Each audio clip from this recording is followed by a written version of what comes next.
Okay. Haiti has been in the news a lot recently, given the recent resignation of Prime Minister Ariel Henry, and also because of reports of alleged gang activity. Today we have Kim Ives, a filmmaker who made another vision to tell us the true story of Haiti. Welcome, Kim. Thank you, Asha. Glad to be with you. Yeah, so I watched all three parts of Another Vision yesterday and today, and when I watched it, it gives me the complete mirror image, like opposite image of what the news is telling me. So, Right. what made you create this documentary, and what did you hope to get out of it when you created it? Well, I have to say we did this in collaboration with Dan Cohen at Uncaptured Yeah, Media. he's a good And friend of mine. Oh, yeah, I okay, know good. him. And yeah, I just don't want to take all the credit. But we were we drank the Kool-Aid in the beginning. We didn't check some of the information that we were getting because very early on, Jimmy Cherizier was being portrayed as a monster. And we had experience in Haiti over the years of a number of monsters who came along. The right wing would create a death squad leader or sorry about that, Esha. Yeah, I had to ask it's just a background for you guys. It's Wednesday afternoon. The paper has just come out, and so everybody's coming to the office. So there's always a lot of hubbub outside. I should have thought of that before setting up here in Haiti Liberté. So, so do you want to pose the question again, and then I'll answer again, Yeah, or I just pick it up? pick it up. Okay, I'll just pick it up. So, we early on drank the Kool-Aid as well. Haiti has had a number of uh, villains in its history. In the 1994 coup, there was a guy called Toto Constant, who was a death squad leader. They did kill, mutilate, terrorize the population. In the 2001 to 2004 coup, there was a guy called Guy Philippe who led a band of, they called them rebels, but they were basically counter-revolutionaries, more like Contras, to help overthrow Jean-Bertrand Aristide. So when people start to talk about barbecue, Jimmy Cherizier, that he's a bad guy, a terrorist, we say, oh, okay, here's the new Toto Constant, the new Guy Philippe. We just took it almost by reflex. But one day, my director sat me down and he said, I think we got this all wrong. You have to go down and meet this guy because I think he's the real deal. I think he's sincere. I think he's interesting. I did. This was in April of 2021. I came back to my director and I said, you were right. This guy is really interesting. And, we have to keep an eye and watch what he's doing. Fast forward a couple of months to Jovenel's assassination in July 7th, 2021. And Dan Cohen interviewed me in that period. And when I finished making the presentation about what we discovered about Cherizier and the situation as just a part of the larger discussion of Jovenel's assassination, he said, wow, Kim, this sounds really interesting. Can I go down with you and meet this guy and talk and so forth? I said, sure.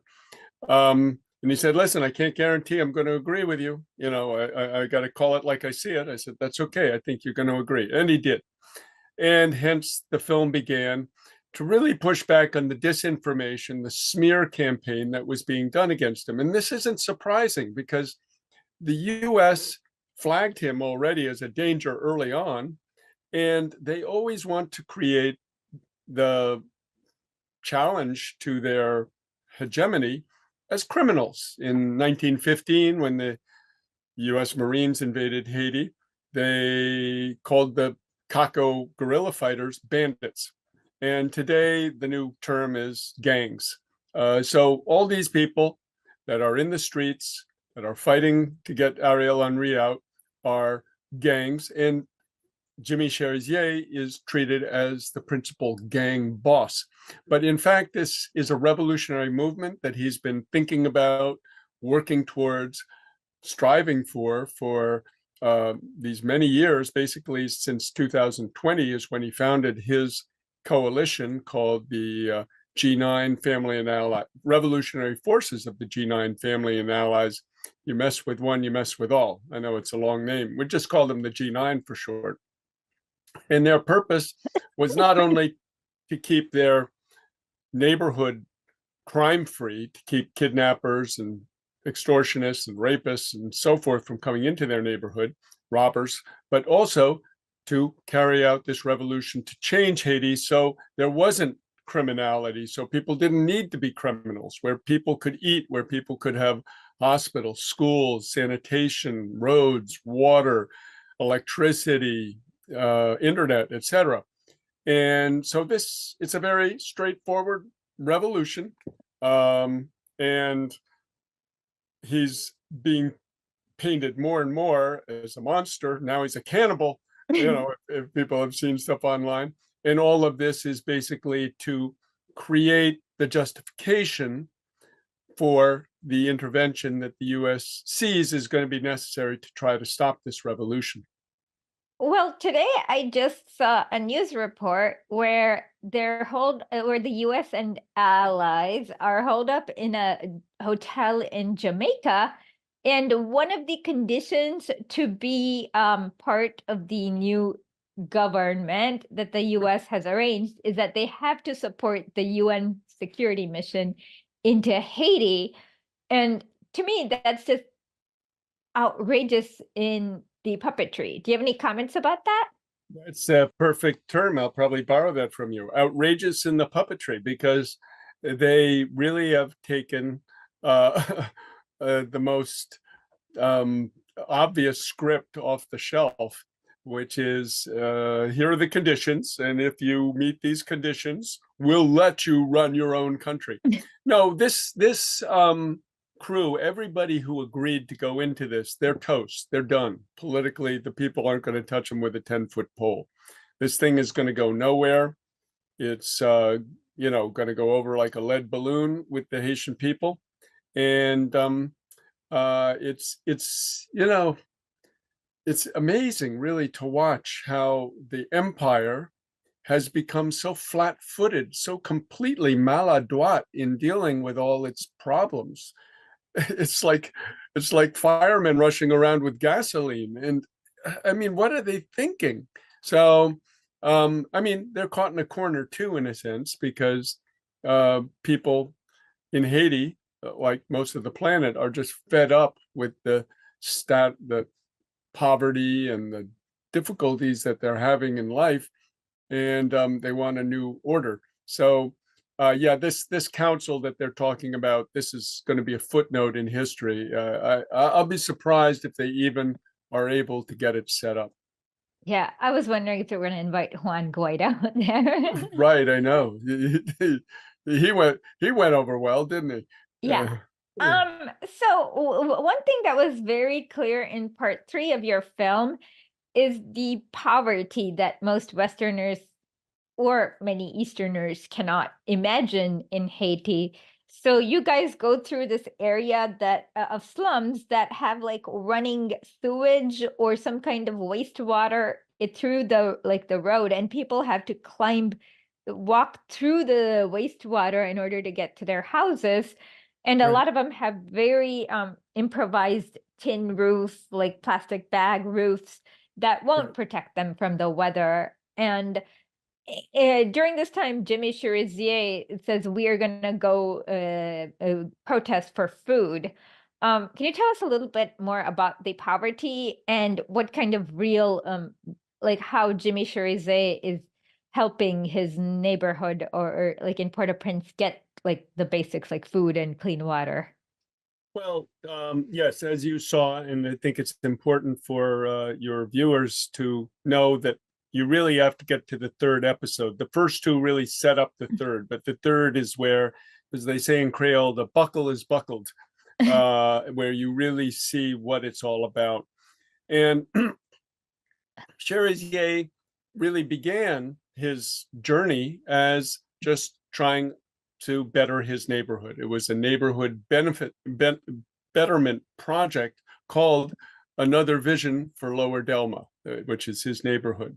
So that's where we borrowed the name of the film. So another vision was basically there to try to provide the services that the state was not providing to the people, to give them, whatever, clean drinking water, garbage removal, dance classes, a community center, etc. Um, and gradually this grew and grew to become something that was sort of a security operation too, to keep out the bad elements who would come in and rob people sometime. There were many other, but he started to see we can't do this just ourselves. We have to do this in all the communities. So he started the initiative of calling around to other communities and saying, listen, let's get together, support each other, and we're going to have one, bettering our neighborhoods and protecting our neighborhoods, but also we have to change this government. And that is where he really started to become a threat. And so, as you can see in the film, they do garbage collection, they do water purification, they do a number of other services, but he's not an NGO. He's not going to, there's enough of those in Haiti. They have a lot of, Way too many. yes, way too many. It's called the Republic of NGOs.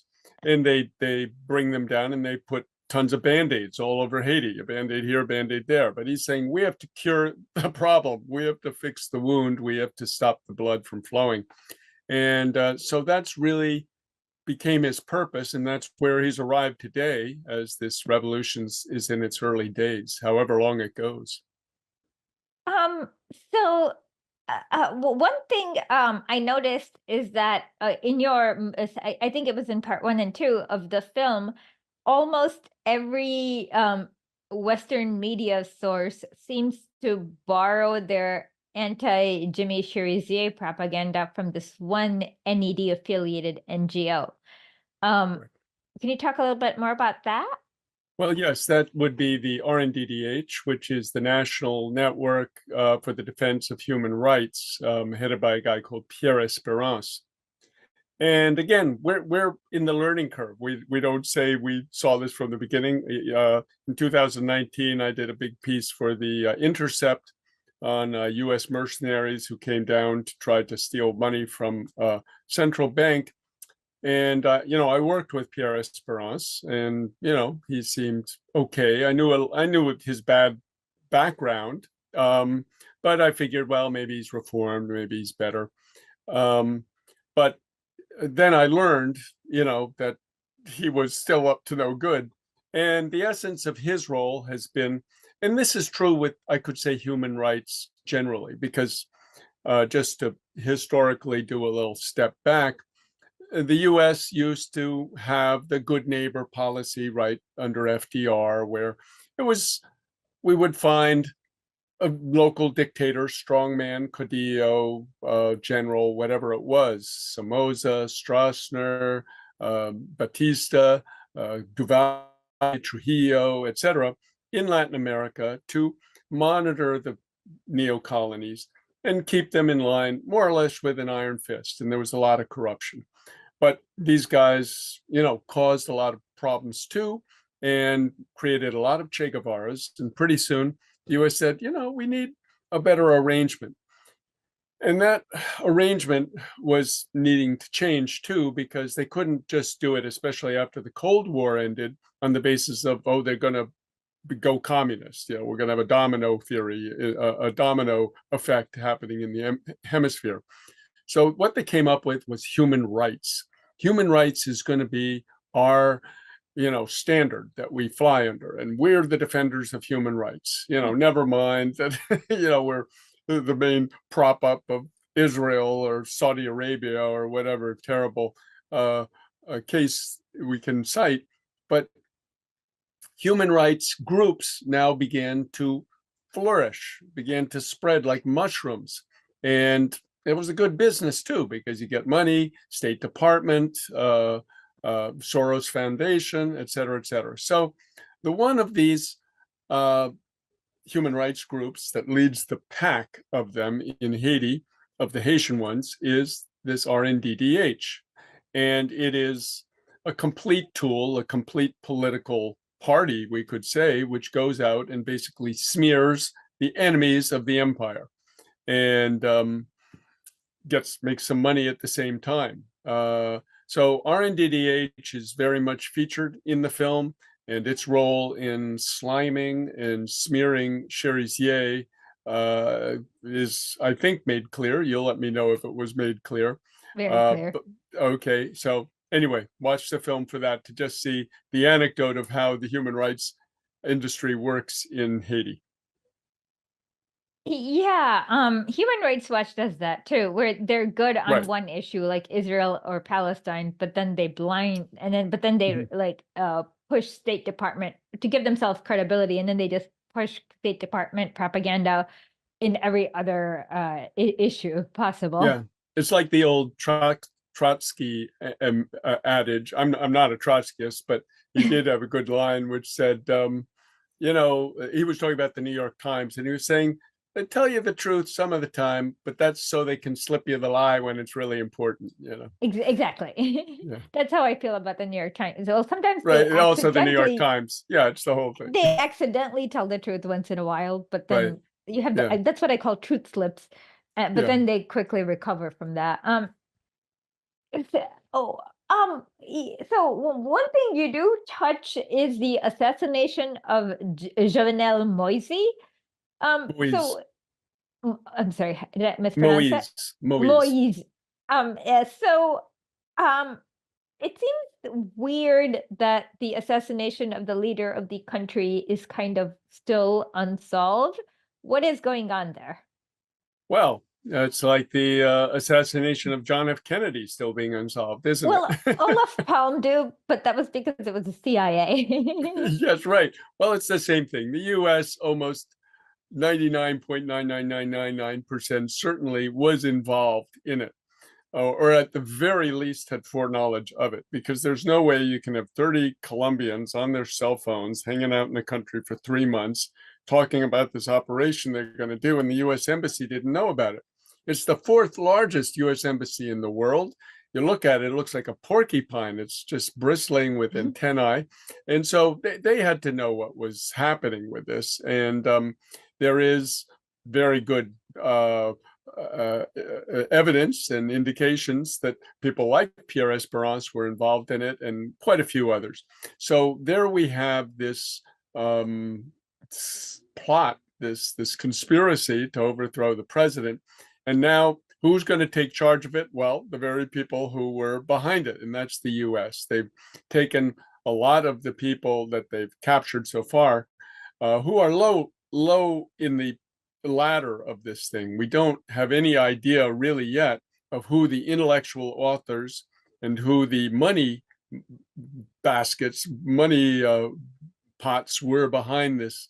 And we know, however, through investigators in Dominican Republic, that something on the order of $21 million went through Dominican banks to pay for this operation. So it was very costly. And I mean, for God's sakes, the U.S. government knows every electron that's moving. They don't. They also know every dollar that's moving. So they know where it came from. So essentially, this will remain a mystery as long as they're doing the investigation. Hopefully, one day soon, Haiti can have its own uh, independent, sovereign government, which can look into this, investigate it, and we can find out who really was behind the assassination of Jovenel Moise. Why did they assassinate him? He seemed kind of like to be in the middle of the road, not somebody who really rocks the boat. So, do you have any theories Well, on? as my mentor used to say, that's the most dangerous place in the middle of the road. You got to go either the left side or the right side, but in the middle, you're a very dangerous spot. And that sure turned out to be true. I mean, Jovenel Moise came in as a kind of he was no politician. He had never really been involved in politics. He was a businessman. He was sort of plucked out of the business world because he'd been looking for a way to improve his area. He was from the north of Haiti, an area, Cape Haitian, largely agricultural up there. And, he basically was a peasant. He looked like a peasant. He wore the kind of ill-fitting suits and had a sort of skinny neck and a big head. And, he was an archetypal peasant stock person.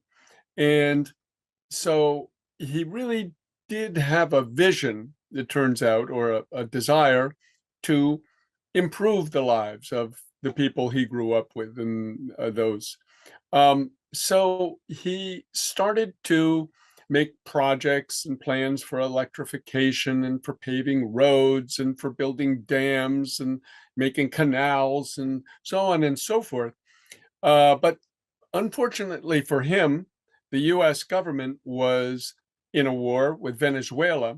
So the money that had been used to do a lot of projects in the previous term of his predecessor, Michel Martelly, dried up because when Trump came into office at the same time that Jovenel did, he immediately slapped deeper on Venezuela, Yeah, which essentially, with the Citgo, they basically literally took over Venezuela's gas production and gave it to like the opposition party for their own private right, use. that was part of it. Yeah, stealing Citgo from them, but also there was the fact that the banks, and we have to remember here in the United States, we live under not strong military leaders, a dictatorship or a Codillo. We live under the dictatorship of the banks. And so what the central bank did is they said, you can no longer transfer money. They did what they tried to do to Russia, but it Hmm. didn't, where it didn't work, of course. But in the case of Venezuela, it made it almost impossible for Venezuela and Haiti to be sending money back and forth between each other for this Petrocaribe deal, which Hmm. people can read about in Haiti Liberté. If you go to the site, put in Petrocaribe.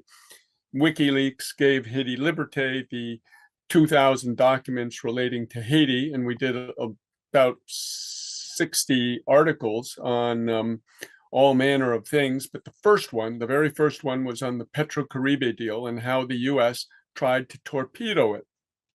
So they weren't able to torpedo it in 2017, or excuse me, in 2006 and 7 and 8 when it was launched. That was under Obama. But they did succeed in doing it under Trump. And that was through doing the bank sanctions. Anyway, what that meant is that suddenly this pot of gold, of petrol revenues that Jovenel thought he would have, he didn't have. And so he had to turn to the bourgeoisie of Haiti and say, listen, I've made all these promises. I don't want to look bad. Give me some money so I can help this with the people. It's in your interest and my interests and all our interests and the Haitian people's interests. And they told him, take a hike. You're getting out of there. You got the wrong idea. We don't work for you. You work for us. And there began a battle between Jovenel Moïse and the local oligarchy, the local bourgeoisie, which are just the hand at the end of the arm of the US, as we know. Mm. So he was being useful on some levels because, he was a very pragmatic guy, not ideologically formed. He didn't really have any political formation. I'm not saying he wasn't smart, but for instance, when the US came, Trump again came and said, listen, you got to attack Venezuela with us. And so they put him as kind of the hood ornament on the tank that they were driving at Venezuela. And so Haiti, which had always been defending Venezuela in the OAS and in general, suddenly flipped and became part of the anti Venezuela, not recognizing the election of Maduro, et cetera, et cetera, et cetera. So that was the Jovenel that we here at Haiti Liberté were denouncing, and we were part of the campaign against him, which included the bourgeoisie. But it really wasn't until after his assassination, as we looked at it again, and this is just, due to the rush of history, sometimes it's later that you see that we saw he actually was trying to do quite a few good things, and that actually we sort of played a role in part of the bourgeoisie's campaign against him. So anyway, this was generally true for most of Haiti, and in the countryside, he was very popular. In Cape Haitian, in Jeremy, in the Central Plateau of Haiti, where he'd done a lot of projects and was undertaking things and taking initiatives. The people really liked him. We kind of discovered later. It was more in Port-au-Prince, where the power is, where the bourgeoisie sits, and where a lot of money was spent to make these giant demonstrations against him, demonstrations we were too happy to publicize and say, yeah, Jovenel's got to go. But in the end, and he could have been better. But he started to really switch and started to see in 2021, 2020, said, well, maybe I took the wrong turn. And he started to put feelers out to Venezuela again and say, let's patch things up.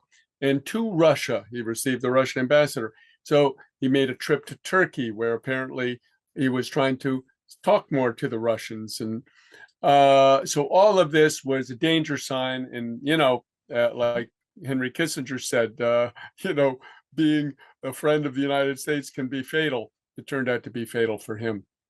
Well, yeah. So it sounds like what happens to a lot of people who bow to the US, like who start to have their own thinking. Like right now, they're kind of doing that to Viktor Orban in Hungary, where before he used to be a complete NED puppet, but now he's like, no, we're going to be working with China because I want to be right by the Hungarian people. And now they're just like, oh, he's a fascist. And it's like, you weren't bothered by his fascism for the past 30 years. What's different now? Yeah, right. Or Manuel Noriega. Look at, he was working with them. Yeah, or Torrijos, I mean, Torrijos, they killed, Manuel Noriega, they just threw him in jail for the rest of his life. But yeah, no, I completely agree. Actually, this is the 25th year of the Panama invasion. I don't know what to call it. That's correct. So we should have, The Panama Deception, it's the great film. I love that movie. That was great. Yeah. Yeah, no, I'm gonna do a special about that this year towards December. So that makes a lot of sense. So now there are, in your movie itself, you covered that there are some violent gangs that come and shoot out everyone, and there's a lot of violence in these neighborhoods. So where do these violent and often these violent gangs are cooperating with the police and so on. So how did they start? Well, essentially under the Duvalier dictatorship from 1957 to 1986, you had one big gang called the Tonton Macoute, the Volontaires de la Sécurité Nationale, Volunteers for National Security.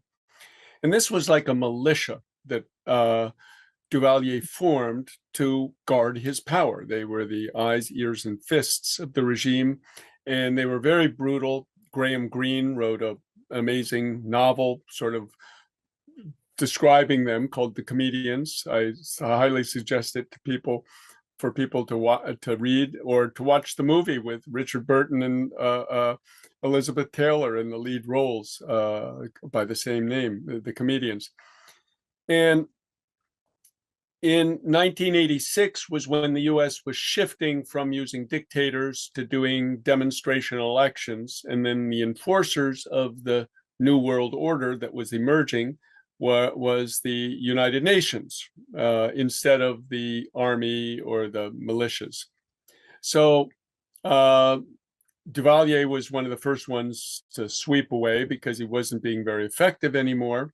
And plus the fact his corruption and other things were a hindrance, an encumbrance. I just once saw this 60 Minutes clip from sometime in the 1970s where he literally agreed to sell, some also did this, but Duvalier too, where he agreed to like sell Haitian plasma to like some US company. Hemo Caribbean, run by his chief sort of enforcer, a guy called Luckner Cambron. So it was a very seedy period of life, but they kind of brought him out and they thought, well, we'll bring in, somebody better, a technocrat in the name of Marc Bazin. But that's a whole other chapter we'll go into.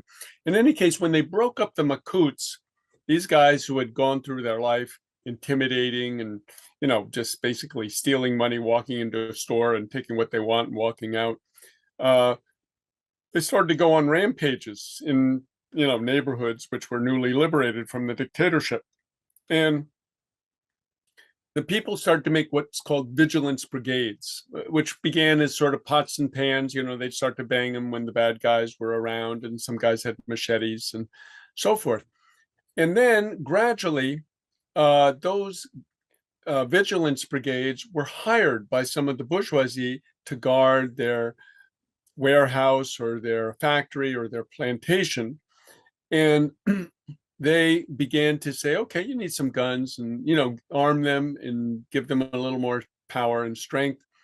And they began to get more powerful, especially in the neighborhoods which were very crime ridden.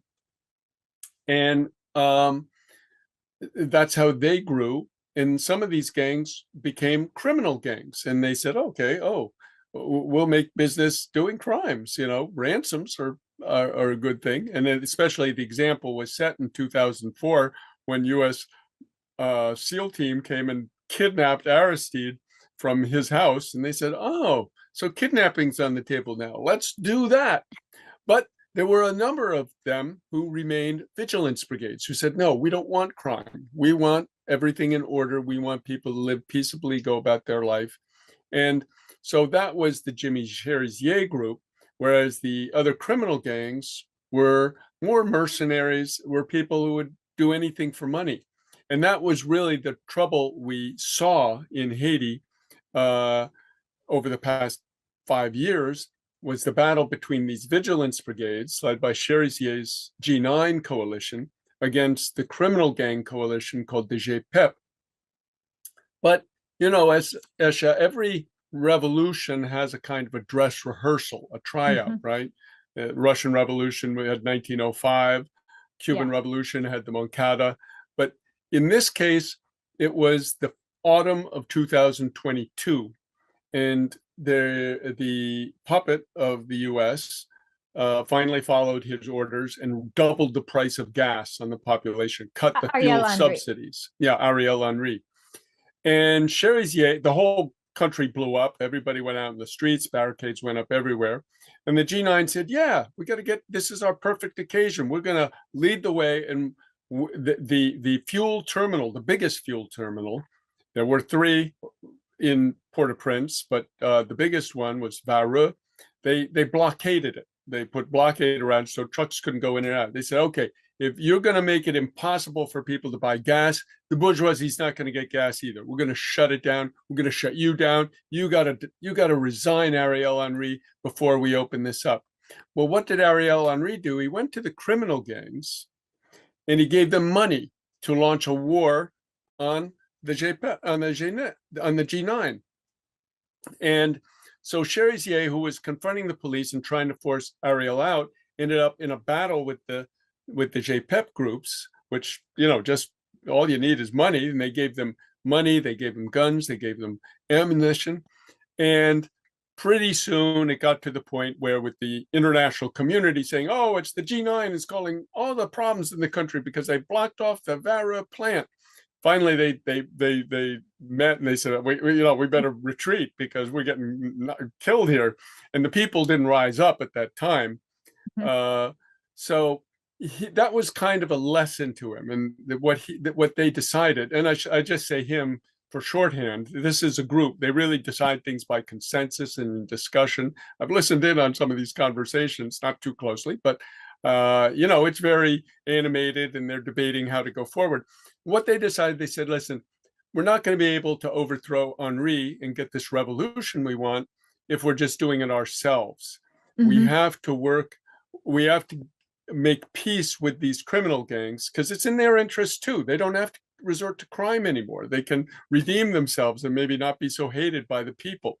So that's when he launched the idea of this Vivre Ensemble, Live Together coalition, which has this disparate. So it's really the wedding of opposites. And Haitian history is full of this. Dessalines and Pétion, the founding fathers of Haiti, were bitter enemies, but they met in May of 1803 and they said, okay, we got to stop fighting together so we can get the French out. And they did, and they won the war, the first independent nation of Latin America. Mao Zedong had to do the same thing with Chiang Kai-shek in the early 40s to get the Japanese out of China. So sometimes you have these weddings. Jimmy Cherzier calls it, I have to make a deal with the devil, but they're little devils to get rid of the bigger devil. So that's where we are. Okay, so it was very interesting to me. Another question is that Ariel Henry went to Kenya to get Kenyan quote unquote peace keeping troops or whatever. And then war making. What? War making troops, yes. War making troops, yeah.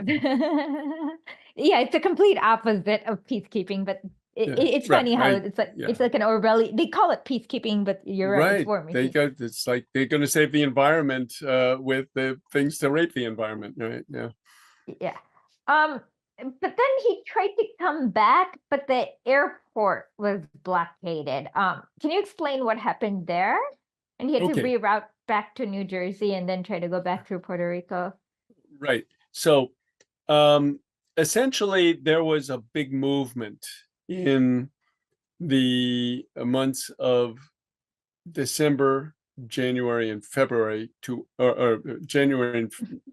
December and January to get Ariel Henry out by February 7th, because Ariel Henry had said he was going to step down on that date because he thought he would have made the elections and so forth, and he hadn't. So a lot of the political class and the people, everybody in Haiti, a lot of things get fixed on a certain date. They become symbolic or sort of red lines. So this February 7th, which is the traditional day, that was the day Duvalier fled in 1986. So since then, it's always been the day where you have a change of power, change of regime. So there was a big movement, and there was a guy who had led the 2004 coup, the military wing of it, in 2004, a guy called Guy Philippe, who had been in jail in the United States for supposed money laundering. He contested, he said, I didn't do any drug trafficking or any money laundering. And he might be true. You know, we've looked at it. It's very flimsy evidence against him, and it looks like it was a political prosecution. Anyway, he got back. He was madder than a hornet and really anti-imperialist, but to some extent maybe from his personal betrayal, because he worked with the U.S. to help overthrow Aristide in 2004, but they kicked him to the curb and ended up throwing him in jail. And so he wasn't happy about any of that. So he came back after serving his 7 years in jail in December, November 30th to be exact, into Haiti. And he started to go on the YouTube and on radios and on the back of giant sound trucks in different towns and making very eloquent, articulate, compelling speeches. He's a very good speaker. He's very charismatic. He's got a big, beautiful smile, and so he really enchanted the people with his vision of getting rid of Ariel Henry. But he said he's going to do it peacefully. It was going to be through civil disobedience. They were going to do it, and so the day built, and he finally showed up in Port-au-Prince on February 5th or 6th, and he popped up in a park, and people kind of came out and shaking his hand, and some guy was very clumsily filming it, and it was a disaster. Anyway, he disappeared again, and then the next day on February 7th, instead of Ariel being ousted, he machine gunned 5 guys who were part of a thing called BASAP, the Surveillance Brigade for Protected Airs, which is essentially park rangers, which had grown into a large militia, and they were sort of behind with Guy Philippe, or with the guy who works with Guy Philippe. So Guy Philippe, instead of taking this slap, to him, and they thought Guy Philippe was in the car and they were trying to assassinate him, they say. In any case, these five guys, instead of saying to the people, okay, storm the Bastille, this is it. Look what they did. They ambushed and machine gunned these guys.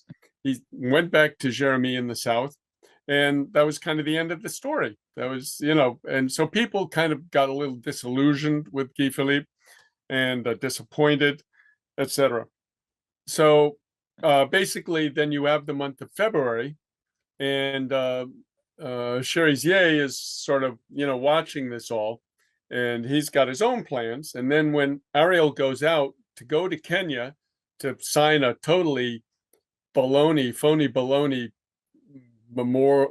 memo of understanding, MOU, with the Kenyans, which is a violation of Kenyan law, of Haitian law, and international law, they said, okay, let's mobilize now. And he's out. So let's keep him out. It's easier to keep him out than get him out. So let's keep him out. So they started, he flew over there on February 27th.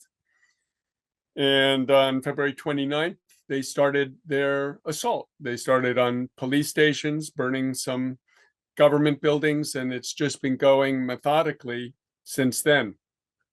Can you talk a little bit about the prison break too? Yeah, well, the prison break, this was part of the operation. Now, apparently, it seems that the government even paid some of the gangs to do a breakout of some of the witnesses, or people who could be witnesses, in the assassination of Jovenel Moise. Oh, wow. Okay, isn't this interesting? And so apparently some people, maybe Ariel in the government, said, listen, we got these three guys, a guy called Dimitri Erard and Laguerre Civil, who were in charge of the presidential guard, and a guy called Felix Joseph Badiou, who was the guy who told the Colombians to machine gun Jovenel. They described him on the phone. He said, yeah, that's the guy, kill him. And they did. So they wanted these guys to escape. Now, apparently what the gangs did, and this is typical of their approach, they took the money, but they didn't just break out those guys.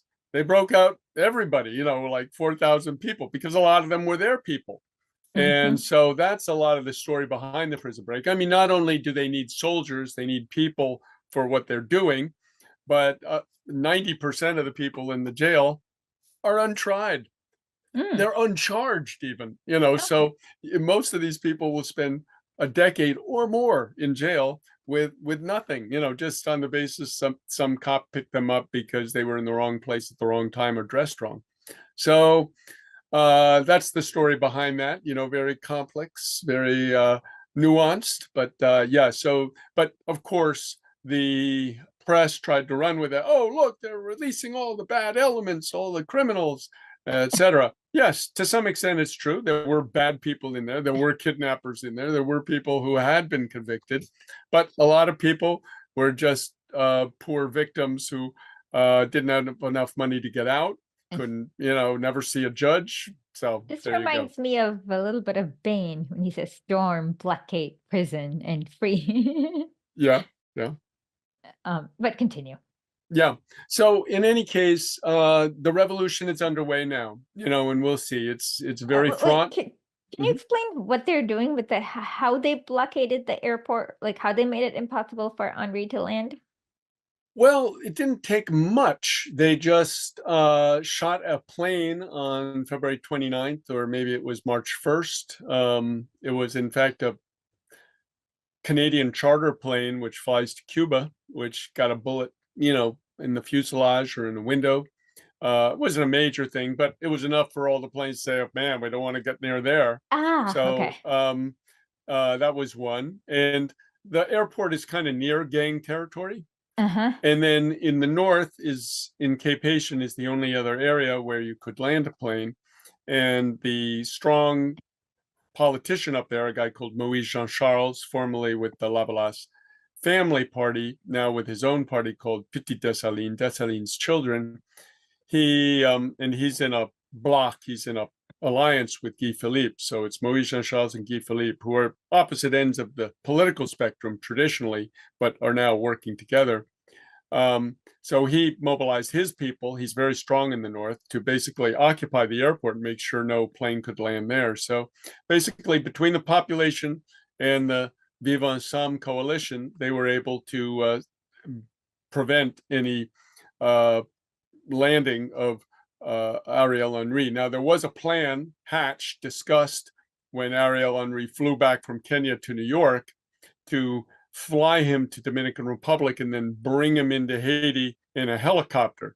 But somebody somewhere decided to nix that plan. And when his plane was flying down to Haiti on, what was it, the 4th or 5th of March, it had to circle for a number of times off the coast of Dominican airspace and then divert to Puerto Rico, where he still is. That makes Or sense. maybe he's in Jamaica now. I forget. Yeah. Well, he resigned yesterday from Yeah. somewhere, but he resigned in the middle of the night, like almost like he was. Yeah, right. Yeah, no, it was at the end of the day. They'd done all their negotiations. No, the US is totally behind the curve on this. They're flailing about. I mean, Blinken is such a He's such a blithering idiot. such an idiot. Blithering Blinken, blinking Blinken. No, he's going to go down as one of. But anyway, yeah, they're just totally screwing up everything. Okay, Luckily. so now, let's assume that the US installs the fake coalition from Jamaica. What is going to happen on the ground in Haiti? Like, what kind of meaning, what does that mean for Haiti on the ground? I have no idea. I don't know how they're going to bring them in, where they're going to put them. Anybody agrees to this. And unfortunately, like Maurice Jean-Charles, as well as Guy Philippe's, as well as the Famille Lavalas party and others are involved in this. I think all these are going to be rejected by the people because the Haitian people are very politically astute and they can see exactly what the US is doing, especially as you open this program with the condition that you can only be sitting at the table if you agree that we're going to intervene and run the show. So anybody who agreed to that is basically considered a traitor, in the words of my colleague friend in the struggle, Dr. Jemima Pierre. She said, "Yeah, all these people who signed on to this are traitors." And I think the Haitian people are going to see it similarly. They're going to say this has disqualified them from any trust. And so I don't know what they're going to do. Will it be a provisional government set up by, some sort of local process in Port-au-Prince or the country? I'm not sure how the Vivre Ensemble group is going to move forward, but right now it's an extremely fluid situation. Okay, I have one more question. In your Yeah. movie, you show that Jimmy Cherizier in Port-au-Prince, and it seems like he has a lot of support among the very poor in Port-au-Prince. Does he have any popular support outside of Port-au-Prince? Yes, I mean, I'm here in New York. I live in the Haitian community here in New York, and a lot of people are, very enthusiastic supporters of him. They like what he's doing. I mean, you're going up against a total disinformation barrage. Oh yeah. Our film is like, uh, one. It's like a movie, where you have the one chariot going into the hordes of the enemy, Yeah. and so that's how we feel sometimes because people have not clamored to it, but it's getting viewed now. It's getting seen now, and people are calling me that used to say, "What? You're supporting Jimmy Cherizier?" And now they're saying, "Oh, I see. You were right. Okay, I get it. I see what's happening." Because there's very much a feeling of the ends justify the means at this moment, because Ariel's been gotten out. Jimmy Cherizier and his movement more or less succeeded in ousting Ariel, and so people are saying, "Wow, you did a victory. You pulled it off." But this is where the hard part really comes now. You got to build stuff and people are going to go through a lot of hell. You know, the water is hard to get, food is hard to get, you know, airport shut, you know, there's going to be, and this is just the beginning. Yeah, They're and going to then put there'll be the sanctions and everything. So, you know, you have to wonder, is, you know, is the uh, doctor who's delivering the baby being going to be blamed for the blood that's, you know, all everywhere. So that's the problem they're facing at this point. It's going to be a very messy period here, and you know, those initial days in every revolution are the most vulnerable. Look at the Cuban Revolution or Chinese or Russian, you know, and a lot of time they just squeaked by the skin of their teeth. Yep. You're absolutely right. Actually, I'm writing my book about the Russian Revolution, and right now I'm in Russia. During that Yeah, period where they're running back and forth with the armies on all sides. yeah, no. The funniest part is that like everything they did was like MacGyvering during the first few months. Literally, they didn't know what to do. And then Yeah, they like everyone kind of, and it was they were lucky to scrape by in those first few months. But you're right. Um, yeah. so what made you interested in Haiti to be like even be part of the English language editor of Haiti Liberté? Well, I was sort of brought up in the Haitian community. You wouldn't know it by my waspy appearances, but yeah, my mom more or less took up with Haiti's foremost communist revolutionary when I was a Ooh, kid. And so I was raised in a household with revolutionaries sitting around the table, you know, discussing their next operation against Duvalier. And eventually, when I graduated high school, I was recruited in. I didn't know it was going to be my entire life. I thought it was maybe just a year or two of duty, but you know, one thing led to another. And the first film that I ever made was made in that period. It came out in 1983, called Bitter Cane, just recently remastered by Indie Collect. Shout out to Indie ooh, Collect, who have taken that old 16 millimeter film, which I think you'd like very much, Sasha. I'll send you a copy of please the do. soon to be released. But it won second prize at Cannes in Wow. 1983, and was the toast of the town for a while. But so that began in that same year, 1983, was the beginning of Haiti Progrès newspaper, which became, as one journalist once said to me, Haiti Progrès made Aristide. So, you know, as JFK Jr. used to say, you want to change the world, start a newspaper. Well, in the case of Haiti Progrès, that had some truth. And in Haiti Liberté, we're hoping that it will also be truth. That's great. So what are you working on next? What projects? Right now, Dan Cohen and I are about to release what will be the effectively episode 5 of Another Vision. Episode 4 is a thing called Special Report on Haiti, which was when Dan was a correspondent at Redacted. You can find that on the Redacted channel, Special Report Mhm. on Haiti. That came out in November um, 9th or 10th, I think, of 2022.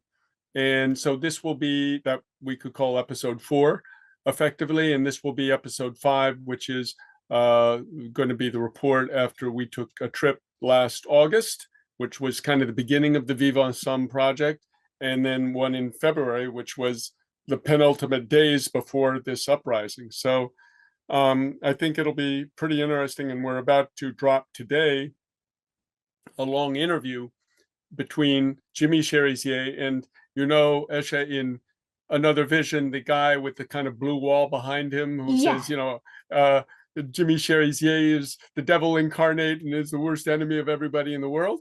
yeah. Well, it's a sit down discussion between him and Cherizier sitting together, saying we're going to work together to lift our country out of this. So Wow. I'm it'll be, impressed by Jimmy Sherry's ability to make deals. Like, yeah. yeah, that's really amazing. Yeah. Well, anyway, you'll see this later today, maybe. Well, I'll make sure Dan shoots you a copy of it. Please do. Thank you so much. And thank you very much for your time, especially I can see you're very busy because you have interviews in Al Jazeera and RT for coming and explaining to our audience the truth about Haiti. Like last week when we mentioned this, we got some like mixed reports, but like I said, after I saw your movie, I was not at all confused anymore. Everything seemed clear. Well, thanks, Esha, and really thank you for taking the initiative to reach out. And I mean, I'm just learning of your efforts and background, but yeah, you seem to be doing a good job as well. Thank you so much. Have a great rest of the evening. Okay, you too.